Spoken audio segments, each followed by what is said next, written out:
ഇവിടെ നമുക്ക് ചീരപ്പൂരി എങ്ങനെ ഉണ്ടാക്കാം എന്ന് നോക്കാം. അതിനായിട്ട് ഞാൻ 1 കപ്പ് ആട്ട ഇവിടെ എടുത്തിട്ടുണ്ട്. ഈ കപ്പിൽ 1 കപ്പ് ആട്ട, അതിൻ്റെ കൂടെ 1 ടേബിൾ സ്പൂൺ റവയാണിത്, വറുത്ത റവ 1 ടേബിൾ സ്പൂൺ,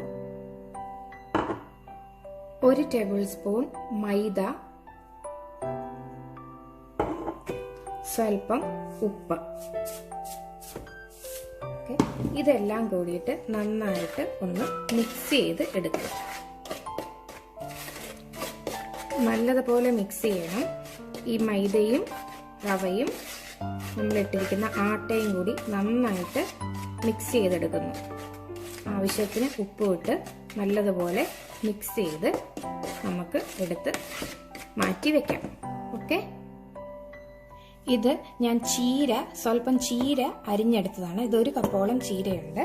ആ ചീരയിലേക്ക് നല്ല ബോയിൽഡ് വാട്ടർ ഒഴിക്കുകയാണ്. തിളപ്പിച്ച വെള്ളം ഒഴിക്കണം. ഓക്കെ, എന്നിട്ട് ഇത് നമുക്കൊന്ന് വേവിച്ചെടുക്കാം. ഇപ്പം ഇത് കണ്ടോ, ഇത് ബോയിലായി വന്നിട്ടുണ്ട്. ഇനി നമുക്ക് തീ ഓഫ് ചെയ്യാം. എന്നിട്ട് ഈ ചീര ഇല മാത്രം എടുത്ത് മിക്സിയുടെ ജാറിലേക്ക് മാറ്റാം.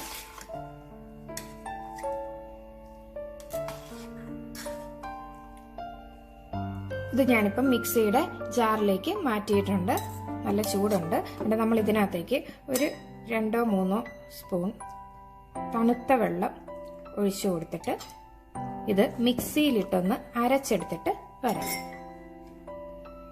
ഇത് അരയ്ക്കുന്നതിന് മുമ്പ് നന്നായിട്ട് ആറിയിട്ടേ അരയ്ക്കാവുള്ളൂ, ഇല്ലാതെ ചൂടോടുകൂടി മിക്സിയിലിട്ട് അരയ്ക്കരുത്.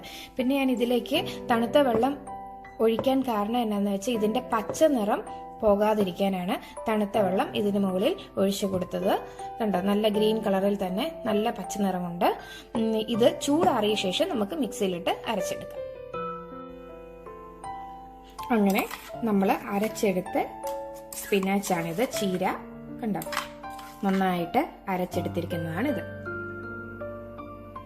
ഇത് നേരത്തെ നമ്മൾ മിക്സ് ചെയ്ത് വെച്ചിരുന്ന 1 കപ്പ് ആട്ടയും 1 ടീസ്പൂൺ മൈദയും 1 ടീസ്പൂൺ റവയും ഉപ്പും കൂടി ചേർത്ത് നമ്മൾ മിക്സ് ചെയ്ത് വെച്ചിരുന്ന ചീര അരച്ച് വെച്ചിരിക്കുന്നത് അതിലോട്ട് നമ്മൾ ഇട്ട് കൊടുക്കുക.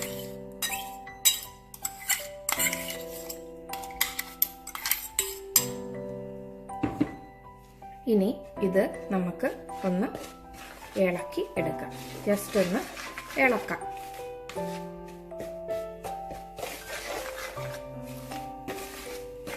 ഇതിലോട്ട് സ്വല്പം എണ്ണ ഒഴിച്ചു കൊടുക്കണം. ഏതെണ്ണയാണ് നിങ്ങൾ യൂസ് ചെയ്യുന്നത് ആ എണ്ണ നമുക്ക് ഒഴിച്ചു കൊടുക്കാം. 1 സ്പൂണോളം എണ്ണ. എന്നിട്ട് നന്നായിട്ട് ഒന്ന് ഇളക്കിയെടുക്കാം.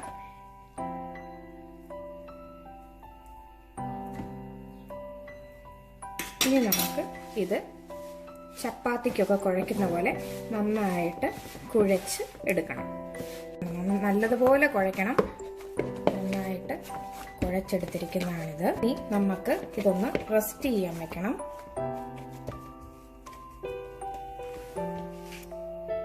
അതിനായിട്ട് നമ്മൾ ഒരിച്ചിരി എണ്ണ ഇതിൽ തടവി വെക്കണേ.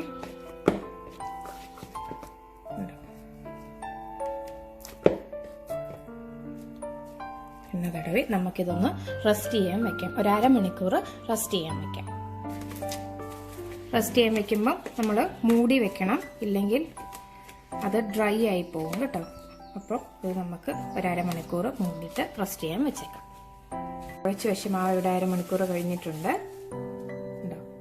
നല്ല സോഫ്റ്റ് ആയിട്ട് ഇരിപ്പുണ്ട്. ഇനി നമുക്ക് ഇത് ഒന്നും കൂടി ഒന്ന് കുഴച്ചെടുക്കാം. എന്നിട്ട് ഓരോ ബോൾസ് ആയിട്ട് ഉരുട്ടി എടുക്കാം. ചെറിയ ചെറിയ ബോൾസ് ആയിട്ട് ഉരുട്ടി എടുക്കാം.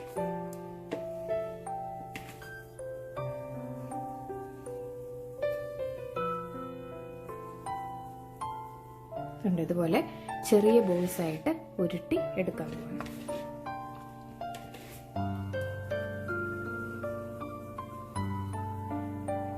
ഞാനിതൊന്ന് ഉരുട്ടിയെടുത്തിട്ട് വരാം.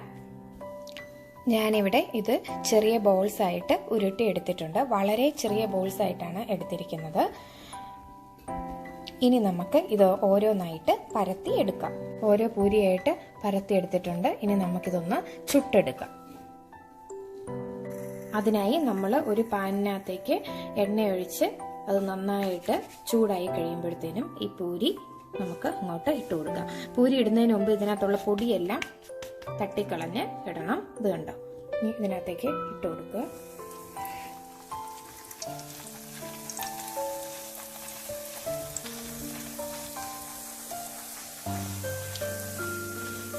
ജസ്റ്റ് ഇങ്ങനെ ഒന്ന് തടവി കൊടുത്താൽ മതി.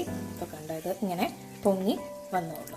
കണ്ടോ, നല്ല ഗ്രീൻ കളറിലുള്ള പൂരി പൊങ്ങി വന്നിട്ടുണ്ട്. തിരിച്ചിട്ട് കൊടുക്കുക.